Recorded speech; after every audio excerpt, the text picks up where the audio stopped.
Yes, guys, welcome back to the Cannon Podcast in 2024. Wishing you guys all a very happy new year. Arsenal fans, right now, we're in a crisis. We're in a crisis. Oh my God, we're in a crisis. It's We're fighting relegation. It's all over. It's all over. Let's add some context, Alex. First things first, how was your New Year's? It was good. Yeah, it was good. Went to my sister's, got very drunk. Had Baileys. Have you had Baileys? Baileys? It's like a sort of... whiskey, right? No, it's like it might be, I could be wrong, but it's like a cream liqueur. It's almost like milk. Cream liqueur. Well, that can't be whiskey then. I feel like it might be my 2024 drink. Although I'm going to do... Sounds like tequila rosé. It's certainly not tequila. I'm going to do dry Jan, I think. Dry Jan, or alcohol? Yes. Do you know who Andrew Huberman is? Yes, of course I do. He's a goat. The goat, exactly. But he, I listened to a podcast a couple of days ago about alcohol, and I'd listened to it before, but I would listen to it again, and it reminded me of like all of the effects. I'm like, oh, okay. When you put it like that, yeah. I had to say no to a few plans. I was meant to go out as well and obviously get drunk, but I just said, right, I'm going. I just slept through it. Honestly, I slept at like 7. I feel like one day we should do like a breakdown of your sleeping schedule and just let everyone know. It was weird. But I honestly feel like Arsenal had an effect on that. I was just depressed. Yeah. No, that's fair enough. I don't want to speak. Can't go on the X because the X is all toxic. So I was just like, "Bunny, I'm going to bed." How representative do you think?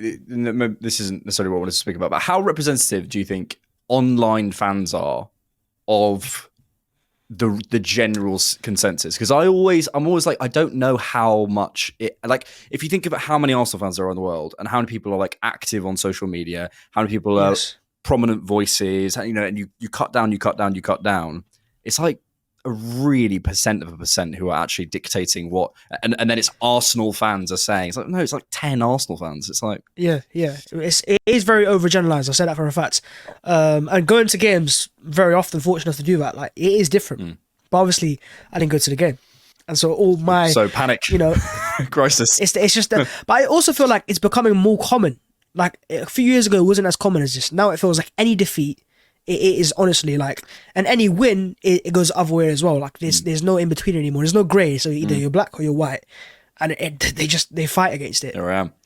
But I think I think expectations have grown. Like, do you know what I mean? Like ultimately, and I think it's often, and I hope in discussing the game, we can start to put sort of pieces together and create some context and stuff, and figure out what is, we were saying on this direction, right? Like, what is the problem? And what isn't the problem? And I think sometimes it kind of all gets thrown in together. And I use the phrase, don't throw the baby out with the bathwater. And it's true. It's like figuring out what is the baby, what is the bathwater, what is actually the problem, and what we panicking. And I think realistically, a lot of people's, understandably, our expectations have grown. You go and spend £100 million in the summer. You go and have a title race. You go and do all those things. The sort of expectation window shifts, and I understand it, but it's also important to look at things, I think, in a more years, seasons, era kind of perspective. But yeah, we'll definitely come to all that. I'm very calm, and I've been very calm since the game. You're always quite calm. Yesterday I wasn't. I feel, but I think what I did, because I'm very much I'd say a problem solver. In the sense of, like, if I ever see something's wrong, I don't sit there and go, "Oh, it's wrong.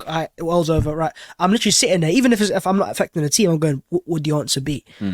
Actually trying to figure out what went wrong and where it goes wrong, and also like to see if there's actually a crisis, because there's always that, it's never as bad as it actually sounds out to be. Yeah. And so I went into the underlying stats, and maybe I'm coping here, probably am, but I looked at the stats of our last, like, was it 5-6 games, and it's pretty good, I'll be honest, in terms of expected points, in terms of XG and XG against. And I was saying that because I realised that Fulham game was really poor, and I was really angry after that game, because I was like, we lost this game not just in terms of, Fulham being better than us, but they outworked us physically. I don't like that. I hate that feeling of just being outworked. But then I go back to the Villa game, the West Ham game, 2 other defeats, and I'm going, do we deserve to lose those games? Not really. No. So yes, we have lost 3 games in that period of time. But 2 of the defeats for me weren't deserved defeats. They were unfortunate defeats. And therefore, I wasn't sitting after those games going, man, we're the worst team. So I think I just gave some context for it. And I think our expected points in the last 5 games is top of the league. Yeah. So we're making chances. That's how you get expected points, right? You make chances and you can stop conceding chances. It's just a matter that we're conceding from, I think I saw a stat that our last like 10 or 15 shots we conceded like 5-6 goals from, or something like that. Yeah. Versus 80 shots in those goals and we scored like 3 goals. Yeah. Yeah. And look, 2 things. I think, I think the problem-solving mindset is a good one. I think also on the flip side, I never want to tell anyone how to fan. And if you want to be Of emotional, you course. want to be, you want to get ragey about it, that's absolutely fine. I just can only present my perspective. And I think I think sometimes in football analysis, the thing that I think is missing is the sort of the almost how funny it is, how fine the margins are. If someone's head, if Gabriel Jesus' head is in this position as opposed to that position, we score against West Ham, we're having completely different conversations, and we're talking about the future of the football club in a completely different way. So I think you are, and the problem is you say stats like that, and people go, it doesn't matter if you don't get the results. And it's like, but I promise you, looking It at will. those underlying stats, they are always the better benchmark for how you're going to do long term. They're not going to predict whether you win a game or lose a game, but over the course of a season, this is why I Yeah. always think about Unai Emery. His underlying stats are always playing catch up. And that's why, I think he's done an amazing job, and I wouldn't wish to disrespect him. But that was the problem at Arsenal, and it sort of caught up with us. And if we are creating chances, as we did against West Ham, and Fulham is a different thing, which we'll come to in a second. But generally, I think we're okay. And I think the underlying stats are important to look at. And I know some people will say, it doesn't matter, we didn't win the game. But actually, overall, they are the thing that give you the sort of the North Star, I guess. There's always one team on top on underlying stats. You want to guess who that team is? City, I'm presuming. Yeah. Yeah. Yeah. Yeah. And I mean, I think I'm pretty sure they win a title every single year. So there's a reason why They've done they're quite always there. well in the past couple of years. Yeah. Yeah. So my point is that we're neck and neck still, Yeah. regardless of our recent results. Still. Actually, performance-wise, stats-wise, we're still up there. So that for me is it's a positive sign because it shows that we're still generating stuff. Yeah. It's not just the lost cause of when we were, or was it 16th in 2020, and you were like, we weren't making chances, we're defending poorly as well. We're making chances, we're not taking those chances. But the Fulham game, let's talk specifically. Yeah. Where did you think did they go wrong? Because for me, I put it down to very simply the basics. I think in terms of just that mentality going into the game, it felt like we went in there going like, we're better than Fulham, we'll cruise past this game like we did last year, 3-0, we'll be up at half time and it'll be easy. And when we scored the opening goal, we kind of just relaxed after that. And I think for me, it was more down to just a basic mentality issue, which I think Declan Rice said the same after the game as well. But what did you think went wrong against Fulham? It's like I think going into a game, it's like you speak to a surfer, and they can do everything right. They can get absolutely everything right, and the wave doesn't come. The only thing they can focus on is getting their technique right, making sure they're in the water at the right time, making sure they've got the right equipment with them, all those sorts of things. And I think broadly that's been our focus, and that's the success that we've had, and the waves have come for us, which is great. Yesterday we didn't bring our surfboard. We didn't come with the right equipment. We didn't go in the water at the right time. I'm revealing how little I know about surfing, but all the technical elements of surfing that I'm sure go into it. Look, mate, yeah, I think you're bang on about the basics. And the thing is, which we should be specific on, are the jewels, are just getting your passes right, are the detail on the pass, are the intensity you put into every action, and all those things which come before tactics, before everything. If you don't have that, they're the foundation of your house. Nothing else matters. It doesn't matter. And if you don't do that, you are liable to getting yourself punished. But I think when you speak about what goes wrong in a game, you have to try and put a picture together, and it's never putting it down to one element, and it's never going to be just this or just that or just this player's individual mistakes or whatever. But let's try and build that picture. So, and I'm saying that because sometimes you go, oh, we were a bit tired, and they go, you can't use that as an excuse. It's like, no. It's part of the picture. So one part of the picture, I think, is absolutely the basics, which we didn't get right. I think another part of the picture is we look physically and mentally fatigued. I think that is undeniable to me. I think if you look at the performances of specifically our front line, I think there is a level of ingenuity and creativity that can't come when you can feel your legs. When you can't do 6 step-overs and rifle it in the top corner if you don't think you've got the puff on you to do it. So that's another issue. I think mentally as well, the fatigue.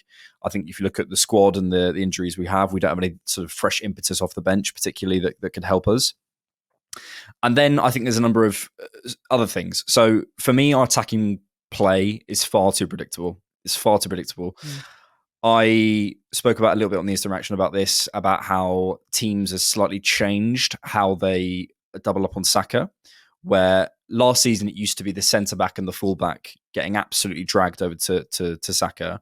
And if he connected inside, then Odegaard had a bit more space because he had that whole half space to himself. Now, either the centre back is sort of slightly checking that and sort of almost acting as a buffer rather than and allowing his fullback to be one-on-one with Saka, or the wingers being pulled back on the other side to help out and be the double, so the centre back remains where they are and they can deal with Odegaard a bit better. That was a massive thing for us. Also, Ben White isn't necessarily supporting in the same way. I don't know whether that's instruction. I don't know whether that's injury. I don't know. Jesus, I think, is obviously only played the second half yesterday, but he struggled, and Nketiah isn't someone who is going to facilitate play. So I thought that was as much as Jesus, let's say. So I think that was another problem. And then I think in terms of the ingenuity and the desire to take risks, I said earlier on in the season, there's so many moments where I see Odegaard's on the last line and Rice has the ball, and there is a channel that you can play it through. And I worry and wonder how much the players are instructed to make that decision and make that pass. And if they lose the ball, what are the consequences? What does Arteta say to them? And finding that balance of knowing when to play that ball and when not to play that ball, and to take that risk in the final third and risk losing the ball. I felt this season that balance has, not largely, but a lot of the time, has been off, specifically towards the beginning of the season. So that was another thing. I think structurally also we don't want to get running behind, which is another thing for me. I think there's, again, that could be related to mental and physical desire. There's probably loads of other things I've missed, but those are the main sort of facets of the picture, I think. And then in terms of a solution, maybe we can discuss that moving forward. I think the matter for me is, though, in terms of that physical and the duels and the stuff that for me actually lost us the game, that's a one-off. That is, because how many times this season have you seen Arsenal out-dueled and outworked? Yeah. And that's what I said. If only it was not, that's a key message. Right. I felt like it was the first time this season I could sit here and go, a team has beat us and deservedly beat us. Like, it wasn't a question. I agree with you. And so the fact that we've come till December, or basically January, and that to happen is a positive sign. But at the same time, I get why fans are concerned, because results is what they see. And I think in terms of actually our underlying numbers, our expected point difference from this year to last year after 20 games is like 1. It's not massive, right? Last year we were massively overperforming expected points, and it eventually caught us up to a point where we bottled the title eventually. So I think for myself is, as much as I'm annoyed right now, I don't think it's a crisis, but it is being labelled a crisis. And you can look at that in two ways. You can say it as either our mentality as fans has changed and we're not satisfied with top 4 anymore and we want more than that, which is fair. But I also feel like sometimes it's just fear-mongering. And it's the idea when you're bad, you're the worst in the world. And I think that now you're seeing this, the whole Bukayo Saka's awful. Declan Rice is awful. Like, I'm seeing more and more of those conversations start. And I'm thinking to myself, like, but you can't. I always, I look, those are reactions, and it's never easy to tell who is saying what. And look, but I think with the only thing I'd say is a worry that I actually take for, because as you say, the basics, Arteta is not going to allow this team to lose the duels week in, week out. It's just not going to happen. Something will change. So that's not a concern for me. The tactical stuff, like, how we approach play has changed. There were certain things, there were problems yesterday. I don't really see that as a massive problem moving forward. The thing that I take forward from this game and worry about, not necessarily worry, but I think could limit us, is the attacking impetus in terms of new ideas and fresh ideas. And I think that is something consistently, as I was talking about, that I think Arteta doesn't always get right in terms of, I look at that front 3 now, let's say it's Saka, Jesus and Martinelli. It's not unpredictable enough. It feels to me that there is far too much. We know exactly, in that last sort of, maybe you could reduce it down to there's no plan B, but I'm not sure it's that simple. In that sort of last 20 minutes, half an hour, we looked absolutely bereft of ideas. And that's the concern for me, because those were our best players on the pitch. And maybe they're mentally and physically fatigued and all those sorts of things. But the reason I mention it is because we've seen it before. We've seen us look bereft of ideas before with Saka, Martinelli and Jesus. And I hate looking to the market as a solution, because I think Arteta, I imagine, broadly, is giving them all the tools they need to succeed.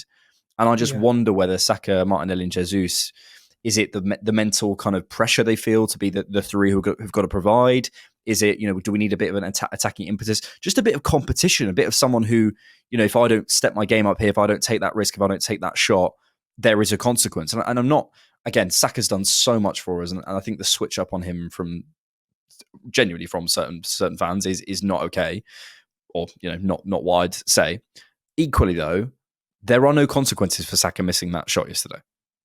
There aren't, and I think there would be for Jeremy Doku. I think there would be for Luis Diaz. I think there would be for someone else. So, but would there for Mohamed Salah? Well, probably not, because he's got a bigger sample size. But and I'm not suggesting take Saka out of the team, but for both Saka and Martinelli, it feels and Jesus actually, I think it just feels a little bit too comfortable. There's no one there as that fourth attacker who says, "I am the guy who, the moment you make a mistake, I'm on it." And you do need that level. And I just wonder if part of the not risk-taking thing, again, part of the picture, part of the not risk-taking thing is because they are a little bit too comfortable.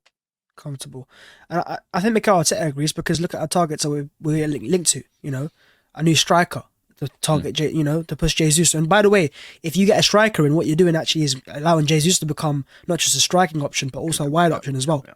So you're adding more to the attack like that, and then you got the maverick type of profile like Pedro Neto. So I think Mikel Arteta sees that for sure. But I think in terms of attack, I think the problem may even just be a second album syndrome, in the sense of like last year they were fearless. They weren't thinking it was like, okay, let's take any team apart. And I think right now it feels like, they are thinking too much, because they were listening. I mean, this time last year, that chance where Martinelli kind of just puts it wide, goes into the back of the net, and we're celebrating another goal. So it is just those fine margins we talked about earlier. Win this game, we're top of the league. Lose this game, we're in the top 4 race now. That's how close we are. That's why I always don't like to overreact after one performance. But of course, I realise that this is the age of social media, and we gotta get used to it. I guess I'm a part of the age of social media, but I just try my best not to get caught up in too much of it. But it's important. Just on that though, I do think it's important to recognise what filters we watch the game through. And I always think about this with like away games, where 100%. Sometimes you're watching a away game and people come away and go, "Oh, we might win 1-0 or 2-0 or whatever." And people go, "Oh, that was a tough away game." And I was like, if you removed the crowd and Gary Neville going, "Oh," after every chance, and just watched the game, I think you would have felt very differently about it. It's just the fact that there's the noise, there's the pressure, there's the emotional experience, and you feel like it was a big sort of problem. But actually, the players on the pitch, watching what they were doing, they were never really in any trouble. They maybe had 1 or 2 chances. There might have been a contentious decision, but overall, we look fine. So being aware of the filters we view it through, and I think, we are of a generation, right? Like I'm 26, you're 24, 3? 23. We are of a generation that grew up with 2 screens, really. I mean, I now don't watch football with my phone, but like if the screen's there, a lot of people are kind of watching both, and that affects the way you view it, because people are giving you language and things to respond to. It's like, if the commentator's saying loads of mad stuff that you see on there, you'd start to have a response to it and create your own narratives around it. So it is interesting to consider how you view football, where that comes from, where your opinions. And me too, I'm not suggesting I'm in any way 100%. Not a part of it. It's just interesting to consider it. Yeah, maybe Alex is just alluding to the fact that we should watch games muted. Maybe that's a revelation. Honestly, I might try that.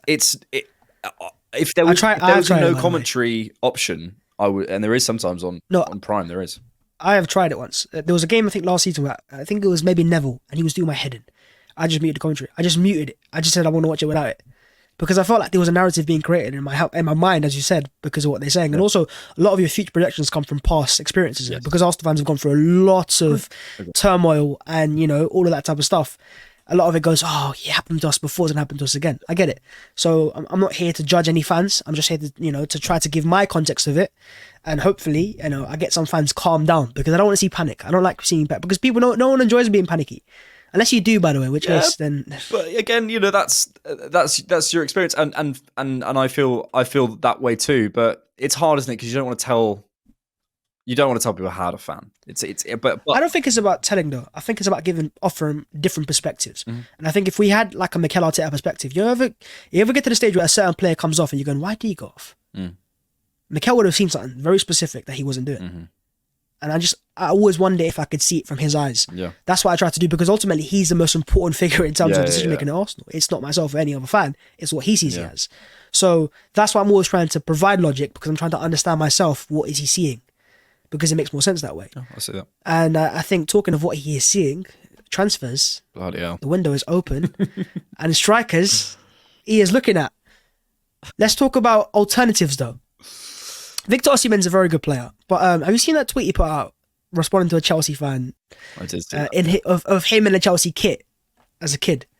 Have you seen that? I did. What do you make of that? Thanks for checking out the Cannon Podcast. To hear the full episode, sign up as a YouTube member on this channel or go to patreon.com/thecannonpod.